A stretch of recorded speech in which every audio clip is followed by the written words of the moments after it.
All right. Well, now to the countdown to the July 4th holiday weekend. We said it once. We'll say it again. Probably say it even more after that. If you're flying to your destination, just be prepared. Yeah, that's because the airlines continue to delay or just flat out cancel flights every day. And it's happening just as passenger levels hit post-pandemic highs. NBC's Tom Costello on the story for us once again. Tom, it has been a rough summer travel season so far, starting with Memorial Day.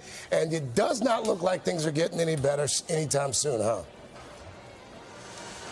Not getting better. One airline exec says that what we had yesterday were blue sky cancellations. In other words, the weather really wasn't a problem yesterday. But look at the numbers. We had 642 flight cancellations yesterday on a blue sky day. So far today, we have more than 400 and climbing, and you see the delays as well also mounting today. The bottom line here is, as we've said, this has been a problem for weeks. Back on Memorial Day, that weekend, 2,800 flight cancellations. The problem continues, and all sides are pointing fingers at each other. With just days to go until the big July 4th weekend, Americans and airports are once again bracing for impact. It has been the worst experience ever. So far this week, nearly 3,000 flights canceled. It's so different than what it used to be. On Tuesday, American canceled the most flights. Earlier in the week, it was Delta, blaming weather and staffing issues, sending this email to passengers scheduled to fly over the coming weekend, warning of operational challenges and offering the chance to rebook your flight with no fare difference or change fee. The biggest problem, nearly every airline says it doesn't have the pilots to fly its schedule, after thousands of pilots were offered early retirement when demand for travel cratered during the pandemic. In an exclusive interview with NBC's Lester Holt, Transportation Secretary Pete Buttigieg says the airlines have a responsibility to do better after receiving $50 billion in taxpayer help during the pandemic. Often we're hearing the lack of a pilot ready to go cited as an issue or a problem that's contributing to a delay or a cancellation. That is part of what was supposed to be avoided by offering all of this taxpayer money to these airlines. While the airlines admit they don't have enough pilots, they also accuse the FAA of not having enough air traffic controllers, especially in Florida, where passenger volume has exploded, up more than 100% over pre-pandemic levels at virtually every airport in the Sunshine State. The FAA says it's surging more controllers into Florida now.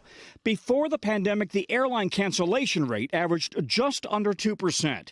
This year, it's 3.5%, as airlines admit they are overscheduled. Everyone is having problems dealing with the combinations of not enough staff, not enough equipment, and all sorts of weather problems. And it's been really rough. Now, Delta and United are cutting more flights starting Friday. 50 daily flights out of United's Newark hub, while Delta is slashing 100 daily flights through August 7th. For many regional airports, the situation is even worse. Some even losing all of their service, like Williamsport Regional Airport in Pennsylvania. So with early retirements and people just retiring, it's become kind of a perfect storm. There's a lot of airports that have lost service. And there is little support for raising the mandatory pilot retirement age past the current age of 65. While airlines are hiring and training more pilots, it will take years to fill the ranks. Tom, help us understand something that perhaps seems like an obvious solution to a lot of folks. Why is there so little support to raise that mandatory retirement age for pilots? Yeah, let's be clear. Both the unions and the airlines are opposed, and there's also opposition in Congress. Congress would have to raise the age. This is set by law. There are multiple reasons here. First of all, United says about a third of its older pilots are out on medical. The older you get, more and more people are inclined to have medical issues. In addition to that, these are also international rules. So even if the United States were to raise its retirement age, these pilots would not be able to fly into Canada, into Europe, for example, under international rules. They would have to then downsize, go from the bigger planes down to local domestic flights. That means retraining again on new planes for those pilots. So you're creating more of a backlog, more of a choke point. This really is just a problem that doesn't have an immediate quick fix, like raising the retirement age, even for just a few years. Yeah. complicated problems, it would seem. Tom Costello, force there at Reagan National. Tom, thank you. Good perspective, though. You know, it's one of those things, we're not experts. We're like, why don't they just raise the rate? Right. But there's a lot of reasons why. If it were so easy, I think they would have already done it. Tom gave us 6 reasons right there. Yes, he did.